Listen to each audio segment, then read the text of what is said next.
Assalamu alaikum wa rahmatullahi wa barakatuh. Welcome back to the next video. Well, this is Waqar Ahmed, and in today's video, I'm gonna look at kinds of clause, right? So first of all, you might ask a question: Why should I actually learn kinds of clause? It's really important that I learn. Yes, this is very important that you learn kinds of clause only if you want to improve your writing skills, right? Because it works out in your spoken English as well, but mostly it works out in your written English. For example, if you want to write down a very well-built very well-built paragraphs of an essay, over there you have to add a variety of sentences to your paragraphs, right? There should be simple sentences, compound sentences, complex and compound sentences. So you'll only be able to construct such sentences if only you know these kinds of clause that I'm going to discuss inshallah in today's video lesson, right? So this is one reason of learning kinds of clause, and there might be other reasons as well. Now let's begin our today's lecture with what is a clause. First of all, before even uh, defining a clause, I would like to tell you the difference between clause and phrase. Phrase is also a group of words, but it doesn't make complete sense, right? And it doesn't have a subject and a predicate completely both together, while a clause is a group of words that has a subject and a predicate both, right? It has a subject and information about the subject, the one we talk about in sentence, right? And the information about the subject, so it becomes clause. So these both parts form a clause. Remember that a clause has a subject as well as a predicate. Now we have types of clause. Now you may say based on structure, right? You might not find in any book, but just to teach you, I'm going to tell you that according to structure, there might be two kinds of clause. First kind is dependent, and other is independent, right? So let's look at what first an independent clause is, right? Or first, let's look at what dependent clause is. Well, dependent clause also has a subject and a predicate, but cannot stand alone, or it doesn't make complete sense, right? So both dependent clause and independent clause both have a subject and a predicate, but the difference between dependent and independent clause is that an independent clause can stand alone, right? Or can stand in its own right. It doesn't need any other complement or any other pieces of information to stand alone as a sentence, as a complete sentence, while dependent clause can't stand in its own right. It can't stand on its own. By that I mean I can clarify it by saying that you can't just write a dependent clause and put a period there. No, if you do so, that then you are doing error, you're making mistake, right? While independent clause can be closed with a period. So a terminal punctuation mark, full stop can be put after independent clause, because this is an independent clause, and since this is independent of any other information, you can put period after it, while you can't really do so with dependent clause. Now here are the have 4 clauses I have written, right? And all the clauses which have been typed in red are actually dependent clauses, right? When you meet me, when you met me, not meet actually. So when you met me, you might say, if I speak this clause, when you met me, you might say, yes, what happened then? When you met me, what happened then? Right? So there might arise a question or some queries related to what I say if this is this is a dependent clause, right? So when I speak, when you met me, I was busy. Now it's complete. So I have put a period here, as you can see. Otherwise, I have put a comma. Remember, always remember that when these dependent clauses, especially when I've taught you the further kinds of dependent clauses, among among which there is an adverbial clause as well. When there's I'll then tell you right there when I'm teaching. By the way, this is going to be the another video lesson, so I must tell here. When you begin your sentence with a dependent clause, and especially on top of that, your dependent clause is actually an adverbial clause, right? Then you must separate the first clause, which is adverbial clause, with a comma, as I have done. When you met me, I have put comma there, right? You must do it as well. And uh if you just shift the position of this in this dependent or adverbial clause, if you take it later on and you bring independent clause the first. For example, I was busy when you met me. If I wrote so, I wouldn't put any comma there, because then adverbial clause would be placed the second, and so it needs no comma there. Next example, since I'm going market. When I speak this clause, you might say yes, then what should I do if you are going to market, if you're going market? So it's not complete. It raises many questions if I say like this. You might say yes, so what's my job? Then I would say you must stay at home. Since I'm going market, you're not supposed to leave from the home, right? So as you can see, since this is an also an adverbial clause, I have put comma here. And why? Because this has been placed the first. This has been written or typed the first, and then there is an independent clause the second after this adverbial clause. Now, third one example, if you don't talk articulately, put comma.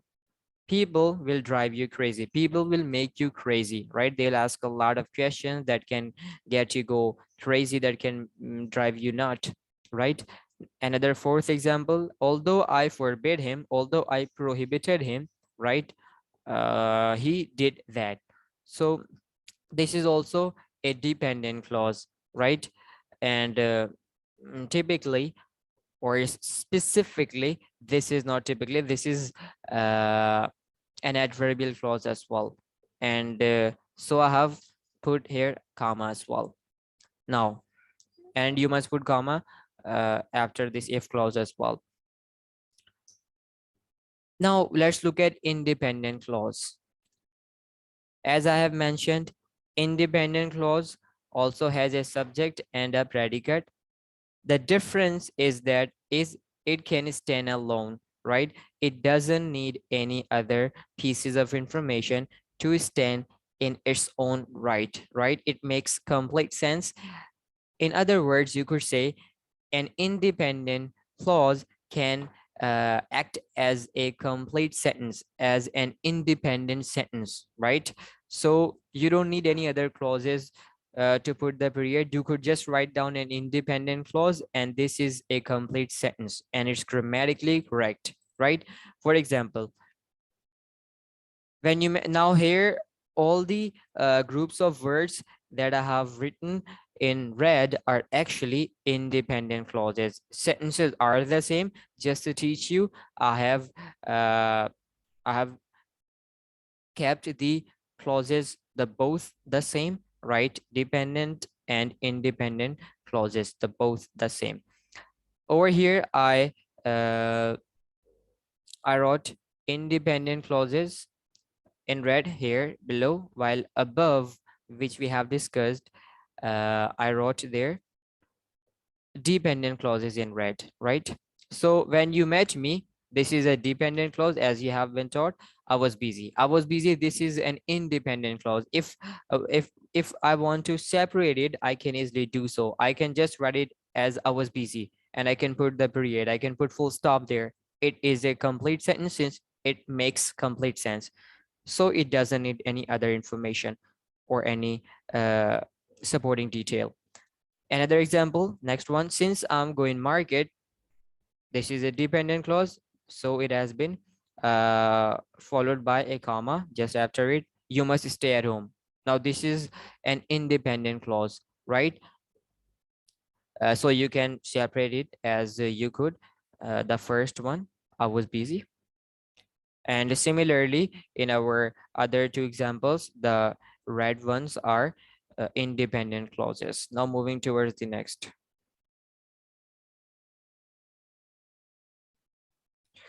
Now kinds of dependent clause.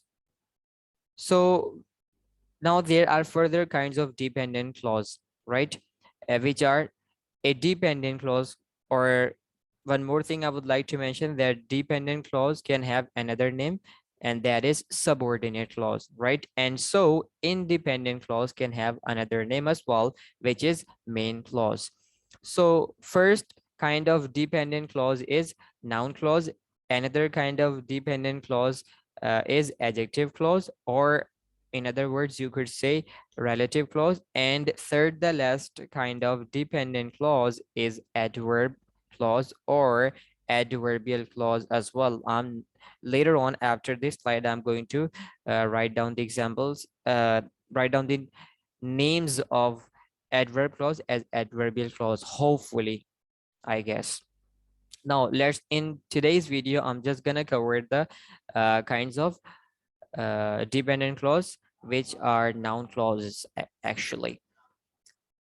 Now, what is a noun clause? A noun clause is a subordinate or dependent clause that acts as a subject or object in a sentence, right? Examples have been given below.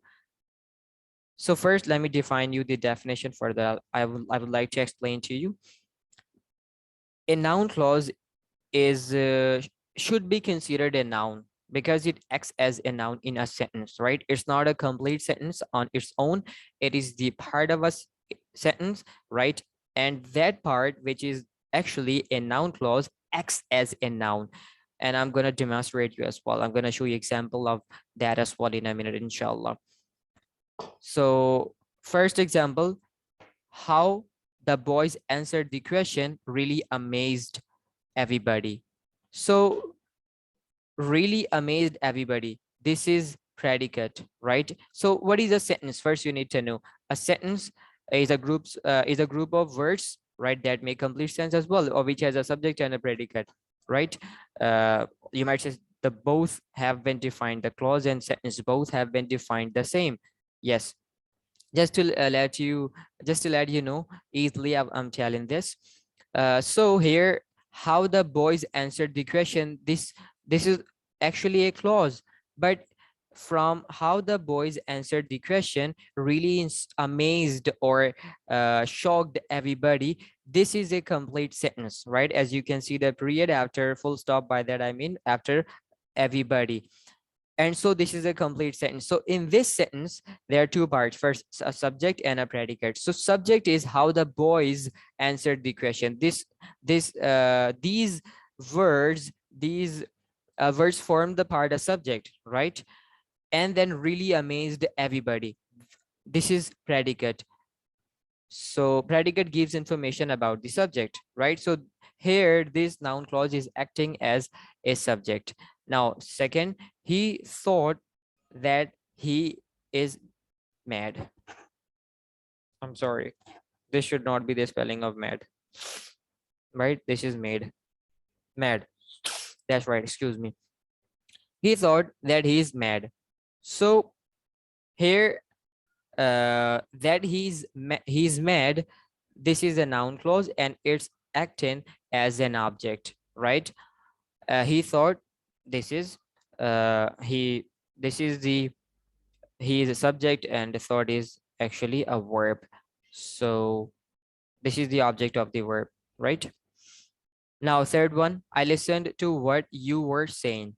So what you were saying is a noun clause, and it is the object of the preposition, which is to. I listened, I subject, listened verb, to preposition, and after preposition there is a noun clause. So this noun clause is actually the object of preposition to. Now fourth one, my main concern is that you are a handicapped. So that you are a handicapped, this is a noun clause, right? And it is the complement of a subject. What you should do is what they are doing. Oh my gosh, kind of strange sentence, right? What you should do is a noun clause, what they are doing. It is an this is another noun clause, right? And since this is another noun clause, uh, there's is that can be seen in black, otherwise both groups of words are in red. What you should do, this is acting as subject, right? And what they are doing. So I'm telling you, or I suggest you, that you should do what others are doing, and others are they, right? So here we have noun clause as subject, and we have noun clause as object as well. So I would like to now end our today's video lesson until here, and inshallah going to do the video lesson on uh, kinds of other kinds of clause like adjective clause and adverb clause. But maybe before that, I'm going to upload video on kinds of sentences, which I think is more important, or I am making no promise, right? I might upload the video on other kinds of clause as well. So I would like to now see you off. Jazakallah for watching. Assalamu alaikum wa rahmatullah. Allah Hafiz.